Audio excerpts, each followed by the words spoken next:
ഇനി ഞാൻ എന്റെ മുസ്ലിമീങ്ങളോട് പറയട്ടെ, അല്ലാഹു അവന്റെ ഖുർആനിൽ പറയുന്നു, യാ അയ്യുഹല്ലദീന ആമനൂ ഇജ്തനിബൂ കസീറൻ മിനൽ-ളന്നി ഇന്ന ബഅദ-ളന്നി ഇസ്മുൻ വലാ തജസ്സസൂ വലാ യഗ്തബ് ബഅദുകും ബഅദാ. സത്യവിശ്വാസികളെ, നിങ്ങൾ ആരെയും തെറ്റിദ്ധരിക്കരുത് കേട്ടോ. നിങ്ങളെ ധാരണ പലപ്പോഴും തെറ്റാണ്. നിങ്ങൾ ആരെയും തെറ്റിദ്ധരിക്കരുത് കേട്ടോ. അതെ, നിങ്ങൾ ഒരാളെയും കുറ്റവും കുറവും പറയരുത് കേട്ടോ. അല്ലാഹു തആല വീണ്ടും ചോദിക്കുന്നു, അയുഹിബ്ബു അഹദുക്കും അൻ യഅകുല ലഹ്മ അഖീഹി മൈതാ. മറ്റൊരാളുടെ ശവം തിന്നുന്നത്, അതേ, മറ്റൊരാളുടെ ശവത്തിന്റെ മാംസം തിന്നുന്നത് നിങ്ങൾ ഇഷ്ടപ്പെടുമോ? സലഫി മൗലവിയോട് ഞാൻ ചോദിക്കട്ടെ, നിങ്ങൾ കുറെ ആളുകളെയും മുന്നിലിരുത്തിയിട്ട് ആയിരക്കണക്കിന് യതീം മക്കളെ പോറ്റുന്ന ഒരു പണ്ഡിതൻ, ആയിരക്കണക്കിന് പള്ളി നിർമ്മിക്കുന്ന ഒരു പണ്ഡിതൻ, അറിയില്ലേ വടകരയിൽ നാരായണ നഗറിൽ എത്ര ബിൽഡിങ്ങുകൾ ആരൊക്കെ നിർമ്മിച്ചു? അവിടെ പുതിയ ബസ് സ്റ്റാൻഡ് വരുമ്പോ അതിന്റെ സമീപത്ത് എത്ര പണക്കാര് സ്ഥലമെടുത്തു, എത്ര ആളുകൾ അവിടെ ബിൽഡിങ്ങുകളും കച്ചവടങ്ങളും തുടങ്ങി. പക്ഷേ ആ വടകര ബസ് സ്റ്റാൻഡിൽ വരുന്ന മുസ്ലിമീങ്ങൾക്ക് നിസ്കരിക്കാൻ ഒരു പള്ളിക്ക് സ്ഥലം വേണം, അവിടെ ഒരു പള്ളി വേണം എന്ന് ചിന്തിക്കാൻ കേരളത്തിൽ ഒരു പണ്ഡിതനല്ലേ ഉണ്ടായുള്ളൂ. അതല്ലേ ശൈഖുനാ കാന്തപുരം ഉസ്താദ്.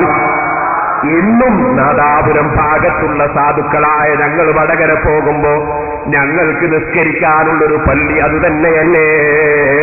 ഞാനിത് പറഞ്ഞു വരുന്നത് കോഴിക്കോട്ട് ബഹുമാനപ്പെട്ട സയ്യിദ് അബ്ദുറഹ്മാൻ ബാഫഖി തങ്ങൾ നവ്വറല്ലാഹു മർക്കദഹു മഹാനവറുകളെ പോലുള്ളവർ അധ്വാനിച്ച് മുഹീദ്ദീൻ ശൈഖിന്റെ പേരിലുണ്ടാക്കിയ പള്ളി പോലും ആ പള്ളി വരെ ആ പേര് മാറ്റാതെ തട്ടിയെടുത്ത മുജാഹിദേ.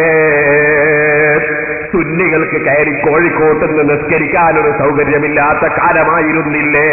കോഴിക്കോട് ടൗണിൽ ചെന്നാൽ തിരിച്ചും മറിച്ചും സുന്നികൾക്ക് കയറി അറബിയിലുള്ള ഖുതുബയോടെ മക്കയിലും മദീനയിലും നടക്കുന്നത് പോലെ 2 ബാങ്കോടുകൂടിയുള്ള 20 റകഅത്ത് തറാവീഹുള്ള ഒരു ശരിയായ ജുമഅ നിസ്കരിക്കാനുള്ള പള്ളി കോഴിക്കോട് ടൗണിൽ അപ്പുറവും ഇപ്പുറവും നിറച്ചു വെച്ച ഒരേ ഒരു പണ്ഡിതൻ അത് ശൈഖുനാ കാന്തപുരമല്ലേ.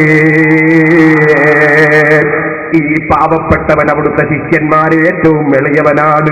മഹാനായ മർഹൂം മണ്ടോണം ഉസ്താദ് പോലെ, എ.പി. മുഹമ്മദ് മുസ്ലിയാരെ പോലെ എത്രയോ പ്രഗത്ഭരായ ആലിമീങ്ങൾക്ക് ദർസ് നടത്തിയ ഒരു പ്രഗത്ഭനായ പണ്ഡിതൻ, അമേരിക്കയിൽ ഇന്ത്യയുടെ പ്രതിനിധിയായി പോയി സംസാരിക്കാനുള്ള പണ്ഡിതൻ, കൈറോയിൽ പോയി സംസാരിക്കാനുള്ള പണ്ഡിതൻ, മൊറോക്കോയിൽ പോയി സംസാരിക്കാനുള്ള പണ്ഡിതൻ, യമനിൽ പോയി സംസാരിക്കാനുള്ള പണ്ഡിതൻ, സൗദിയിലും അതേ യുഎഇയിലും പല സ്ഥലത്തും മൗലവി അറിയോ?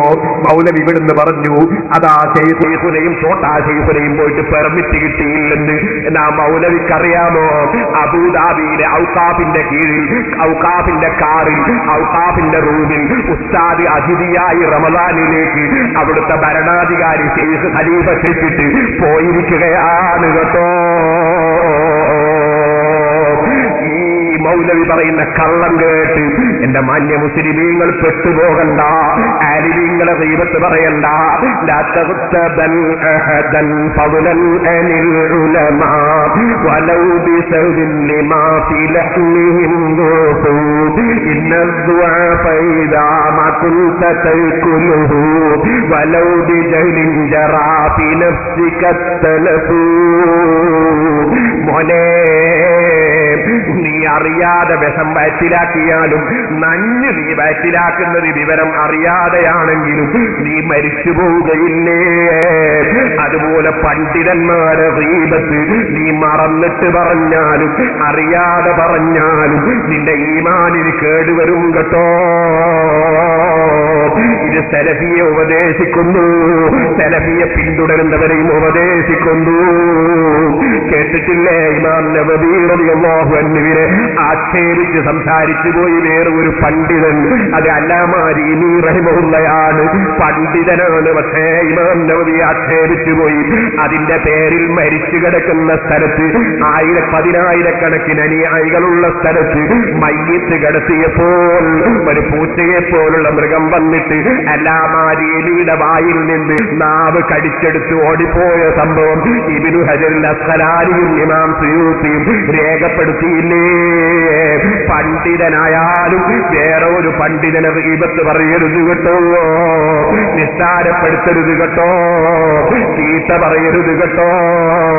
മൗലവി എന്റെ പ്രസംഗം നാദാപുരത്തും പരിസരങ്ങളിലുമുള്ള മുസ്ലിമീങ്ങൾ കേൾക്കാതിരിക്കാൻ ഞാൻ ശൈഖുനാൽ മർഹൂം കണ്യത്ത് ഉസ്താദിനെയും അതുപോലെ ഇ.കെ. ഉസ്താദിനെയും കീയന ഉസ്താദിനെയും ഞാൻ ചീത്ത പറയുന്നു എന്ന് നിങ്ങൾ ഇവിടെ കള്ളം പറഞ്ഞില്ലേ? കഴിഞ്ഞ പ്രസംഗത്തിൽ ഞാൻ നിങ്ങളെ വെല്ലുവിളിച്ചില്ലേ?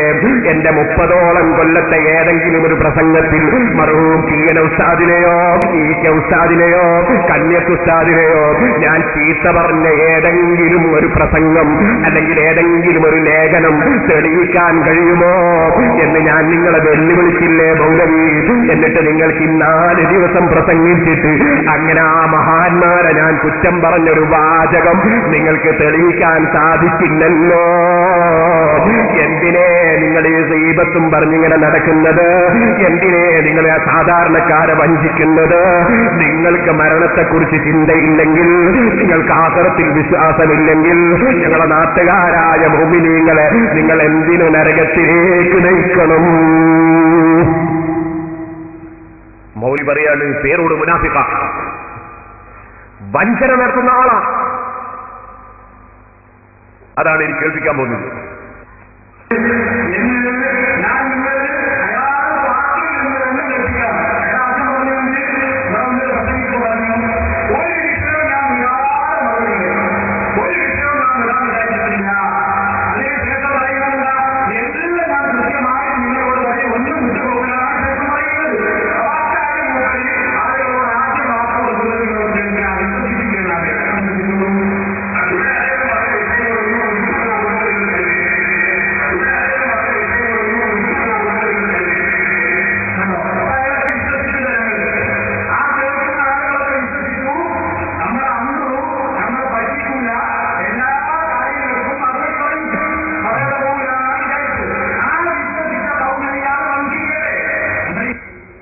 പറഞ്ഞ് മനസ്സിലായില്ലേ? ഞാൻ പറഞ്ഞുതരാം. അന്തുറു നിങ്ങളെ പറ്റിച്ചു. എന്താ പറ്റിച്ചെന്നറിയോ? അന്തുറു പറഞ്ഞ് ഞാൻ ഒരു വിഷയവും വിട്ടുപോകില്ല. എന്നിട്ട് അയാൾ ശേഷം പറയുന്നുണ്ട്, അന്തല്ലതീ അല്ലംതന എന്ന് പറയുന്ന ഒരു പാട്ട് പാടുന്നുണ്ട്. അത് ഞാൻ മുമ്പ് പറഞ്ഞിട്ട് അത് വിട്ടുപോകില്ല എന്ന് പറഞ്ഞ അന്തുറു അത് പറഞ്ഞില്ല. പിന്നെ കാന്തപുരം സരാത്തിനെ പറ്റി എഴുതി ഞാൻ പറഞ്ഞിരുന്നു, അത് അന്തുറു പറഞ്ഞില്ല. അപ്പൊ വിട്ടുപോകൂലാന്ന് അയാൾ പറഞ്ഞിട്ട് എന്ത് ചെയ്തു? വിട്ടു. അപ്പൊ എന്തായി? അയാള് വിശ്വസിച്ചിട്ട് വഞ്ചിച്ചു നിങ്ങളെയൊക്കെ. അപ്പൊ അന്തുറു മുനാഫിക്കല്ലേ? ഇതാണ് മൗലവിയുടെ സമർത്ഥനം. എന്നാൽ നിങ്ങൾ ശരിക്കും കേൾക്കണേ, ഞാൻ അത് പറഞ്ഞ പ്രസംഗം മൗലവി കത്തതാണ്. അതായത് കേൾക്കാൻ പോകും നിങ്ങൾ. ഞാൻ എന്താ പറഞ്ഞത്? എന്റെ പ്രസംഗത്തിൽ ഞാൻ പറഞ്ഞത് അദ്ദേഹം ഇവിടെ പറഞ്ഞ ഒന്നും ഞാൻ വിട്ടുപോകുമെന്ന് കരുതണ്ട. ഞാൻ വിട്ടുപോകൂല എന്ന് പറഞ്ഞാൽ കുറെ സംഗതി ഉണ്ട്. ഒരു ടെലിഫോണിന്റെ മസലുണ്ട്. ഇപ്രാവശ്യം വന്ന് നോക്കുമ്പോൾ ടെലിഫോണിങ് പൊങ്ങുന്നില്ല മൗലവി പണ്ടത്തെ വരവ് പോലെ അല്ല ഇപ്പോ. കഴിഞ്ഞ വരവ് മൗലവി വന്നത് ഇപ്പോഴത്തെ വരവ് ഇങ്ങനെ പറയും. പണ്ടൊരാള് പഴയ കാലത്ത് വയനാട്ടിൽ പോയി. വയനാട്ടിൽ പോകുമ്പോൾ എവിടെയാ പോകുന്നത്? ഞാൻ വയനാട്ടിലെത്തില്ല. അങ്ങനെ പോയി 3-4 ദിവസം വയനാട്ടിൽ നിന്ന് ഭയങ്കര പരിച്ച് ബെർത്തോണ്ട് മടങ്ങിയില്ല. എവിടുന്നാ വരുന്നത്? വയനാട്ടിന്ന്. ഈ മാതിരി ഇപ്പൊ മൗലവിന്റെ പ്രസംഗത്തിന്റെ കോലം തന്നെ. ആദ്യം വന്നപ്പോ എന്താ പടെടുക്കണമെന്നറിയോ? ഞാൻ വയനാട്ടിലേക്ക് എന്നിട്ടാ വന്നത്. ഇപ്പൊ ഞാൻ വയനാട്ടിൽ നിന്നുള്ള വള്ളത്തിലേക്ക് ഉള്ളത്. അതിരിക്കട്ടെ. ആ മൗലവി നിങ്ങൾ മനസ്സിലാക്കണം, അന്തൂരെ പഠിക്കാൻ വന്നാണല്ലോ. ഈ മൗലവി എന്ത് ചെയ്തു എന്നറിയോ? എന്റെ പ്രസംഗം കട്ടു. ഞാൻ ആ പ്രസംഗത്തിൽ എന്നിട്ട് കുറെ എണ്ണിയാണ്. ഒരു ടെലിഫോണിന്റെ മസാല ഉണ്ട്, മറ്റു വേറെ കുറെ സംഗതി ഉണ്ട് എന്നൊക്കെ പറഞ്ഞ് ഞാൻ എണ്ണീറ്റ് ഞാൻ പറഞ്ഞു. അത് നിങ്ങൾ ശരിക്കും മനസ്സിലാക്കേണ്ട ഒരു വിഷയം മസാല എന്നാണ് ഞാൻ പറഞ്ഞത്, മസാല എന്നല്ല. എനിക്ക് മസാല എന്ന് പറയാൻ അറിയില്ല എന്ന് മൗലവി വിശേഷം പറയുന്നുണ്ട്. ഞാൻ വാസ്തവത്തിൽ പെണ്ണുങ്ങളെ പള്ളിയിൽ കൊണ്ടുപോകാനുള്ള മസാല ഉണ്ടാക്കാൻ എന്ന് പറഞ്ഞിരുന്നു. അത് മൗലവീനെ ഉൾപ്പാക്കിയിട്ട് പറഞ്ഞതാ, മസാല ഉണ്ടാക്കാൻ. അതെടുത്തിട്ട് മൂപ്പര് പറയാ ഇദ്ദേഹത്തിന് മസാല എന്ന് പറയാൻ അറിയില്ല. എന്നാൽ ഇപ്പോൾ നിങ്ങൾക്ക് എന്റെ പ്രസംഗം കേൾക്കുമ്പോൾ മസാല എന്ന് ഞാൻ പറഞ്ഞത് നിങ്ങൾക്ക് കേൾക്കാം. ഒന്ന്. രണ്ടാമത്തത്, മൗലവി പറഞ്ഞത് ഞാൻ എന്നിട്ട് വിട്ടു കളഞ്ഞു എന്നാണ്. ഞാൻ അന്നപ്പോ തന്നെ ഓരോ സംഗതി ഒരുമിച്ച് അവസാനം ഞാൻ പറഞ്ഞിരുന്നു, അഥവാ മനഃപൂർവ്വം വിട്ടുപോകില്ല, മനഃപൂർവ്വം വിടൂല. അഥവാ ഞാൻ വിട്ടുപോയിട്ടുണ്ടെങ്കിൽ നിങ്ങൾ ചൂണ്ടിക്കാണിച്ചാൽ ഞാനത് പറയും എന്നും കൂടി ഞാൻ അവിടെ പറഞ്ഞിട്ടുണ്ട്. അത് മൗലവി ക്ലിപ്പിംഗ് എന്നങ്ങോട്ട് കത്താണ്. എന്നിട്ട് ആളുകളോട് പറഞ്ഞു പേരോട് മുനാഫിഖുൻ ഖാരിഫുൻ കാന ഫഹുവ മുനാഫിഖുൻ എന്നാണ് ഹദീസോദി ഇരിക്കട്ടെ, ഫഹുവ മുനാഫിഖുൻ എന്നാണ്.